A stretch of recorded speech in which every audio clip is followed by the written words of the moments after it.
How you doing? I'm Callan and this is Slapped Ham. Today we're looking at some terrifying cases of mass hysteria. So hit that subscribe button and get ready for more mysterious content just like this.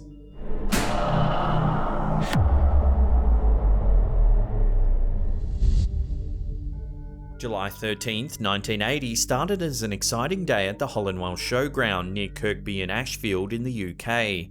This was the day that eager students belonging to the Forest League of Juvenile Jazz Bands were scheduled to host a charity event at the annual Hollinwell Show. However, something eerie soon took place that still hasn't been fully explained. First, a little background. Nearly 500 kids from close to a dozen different marching bands showed up that day to perform for guests arriving from near and far. Things were off to a great start as the band members practiced and prepared for the event. However, something had gone horribly wrong by the time the clock struck 10:30 AM. This was about the time when the young band members began to drop to the floor. Around 300 children began fainting en masse for no apparent reason. Victims of the bizarre fainting spell reported dizziness, vomiting, eye pain, headaches, bodily weakness, and sore throats. Hundreds of people in attendance at the event had to be hospitalized. So what was it in the air at the Hollinwell Showground that caused so many to faint? Following years of research, the most likely conclusion is mass hysteria. Following the incident, the Ashfield District Council investigated a list of likely causes that included everything from contaminants and food poisoning to radio waves and pesticides. There has been some enduring speculation that pesticide poisoning by way of Calaxin that had recently been used to spray crops in the area could be to blame. Those who favour mass hysteria as an explanation believe that a jittery student may have set off a chain reaction that created a mass psychogenic illness. Laughter may be the best medicine for everything except mass hysteria. In January 1962, a laughter epidemic broke out in an all-female boarding school near Lake Victoria in Tanganyika, now known as Tanzania. Starting with just 3 girls, it soon spread to 95 out of 150 at the school. Some were infected for a few hours, but others were struck for a full 16 days. Curiously, the teaching staff remained thoroughly unamused during the ordeal. They were unable to continue their lessons due to the fanfare. The laughing spell at the private school couldn't be contained. It spread into town to affect as many as 1,000 people. 14 other schools in the area were forced to shut down.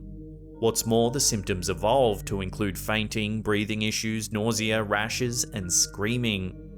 Villagers were so upset by the ordeal that they sued the Kashasha school several times for allowing the disease to spread.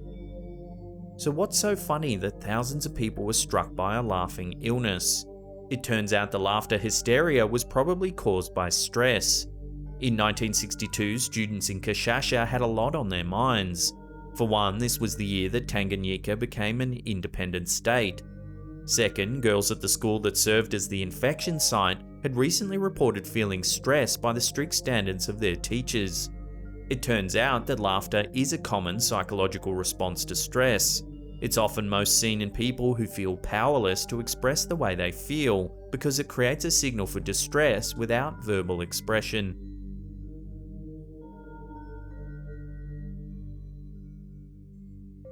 A never-identified perpetrator may have been responsible for a series of gas attacks on more than 24 people in Mattoon, Illinois during the 1940s. Over the span of 2 weeks, more than 24 separate incidents involving the smell of strange gas were reported to authorities in Mattoon. Several people also reported seeing a mysterious assailant accompanying these bizarre smells. The typical sighting of the gasser included the sudden appearance of a gas-like smell, followed by bizarre symptoms that ranged from coughing to paralysis. Fortunately, all the victims recovered quickly without any signs of long-term damage. Several people claimed the gasser was a tall, thin man dressed in black clothing. He was spotted at least one time carrying a tool known to be used for spraying pesticides. One victim even claimed he broke into her bedroom to attempt to gas her. However, the majority of victims were unable to provide clear descriptions. The accounts were never enough to help police track down a perpetrator. What's more, police were never able to detect any chemicals at the crime scenes. The four primary conclusions that people reach are: the incident was the result of industrial pollution blanketing the area, there was an attacker on the prowl, a supernatural event was taking place, or the town was subject to a case of mass hysteria. It's worth stating that a nearby plant managed by Atlas Imperial contained a stock of carbon tetrachloride. Some speculate that the wind may have simply carried odours to the windows and doorsteps of Mattoon residents.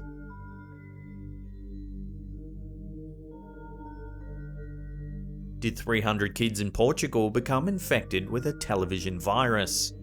Parents and school officials were concerned when students began exhibiting troubling symptoms, like dizziness, breathing difficulties, and rashes, all out of the blue.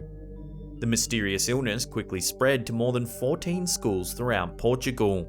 Oddly, adults seemed to be immune to the illness. So what could be the explanation? The outbreak of this mysterious illness began just days after an episode of an ultra-popular teen show called Morangos com Açúcar, or Strawberries with Sugar. It ran an episode about a virus that was making students sick. Ultimately, Portuguese health officials could find no cause for the symptoms that teens were experiencing in real life, other than the influence of a teen drama show. The director of the Portuguese National Institute for Medical Emergency ultimately chalked the phenomenon up to mass hysteria, triggered by a few students with legitimate allergies exhibiting symptoms that reminded other students of what they had seen on television. The mysterious illness had completely disappeared just a few weeks after the sickening episode aired.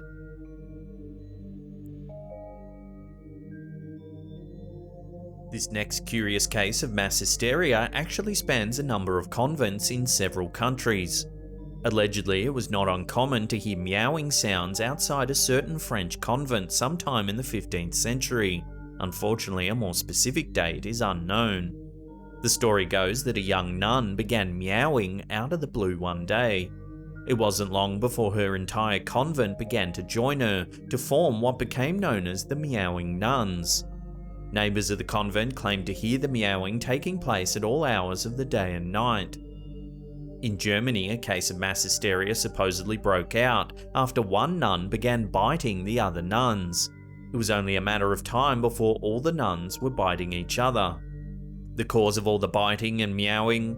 The most common explanation is that many of the nuns involved had been pressured to join convents by their parents. Long days of labour and homesickness resulted in mental breaks that made the nuns prone to hysteria. Before we take a look at one of the most bizarre cases of mass hysteria ever recorded, remember to hit that subscribe button, then tickle that little bell icon there and turn on all channel notifications.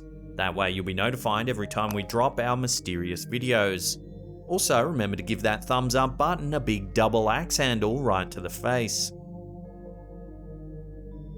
A dancing outbreak took place on the streets of Strasbourg, France in the summer of 1518 that still has historians baffled. Suddenly, a woman began dancing without explanation on the streets. Next, it's believed that a small group of women joined in with the dancing. This was the start of the contagion. The crowds that danced in the streets of Strasbourg that July centuries ago did so for days. Some reports even say that some danced to their deaths. By some accounts, the dancing plague was killing up to 15 people per day. There didn't seem to be any explanation for why the afflicted couldn't stop dancing. Several doctors showed up to drag the dancers away to the hospital in an attempt to save their lives. It was believed the dancers had food poisoning from a psychoactive ergot fungi that had formed on grains used to make bread. That could be enough to reduce LSD-like effects. However, others were convinced that the dancing was the result of stress. Those who have studied the event believe the hard and stressful living conditions of the time resulted in a collective stress-induced psychosis.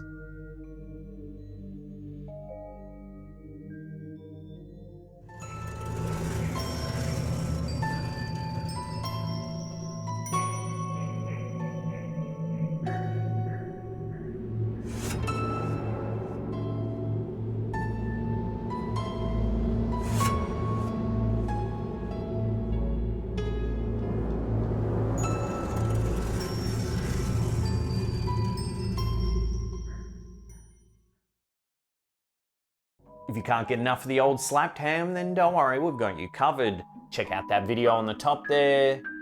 Otherwise, we have a scary playlist right there. Now in the comment section below, let us know which one of these cases you thought was the weirdest or scariest. We'd love to get your feedback. And that's it for me. I'll see you all next time.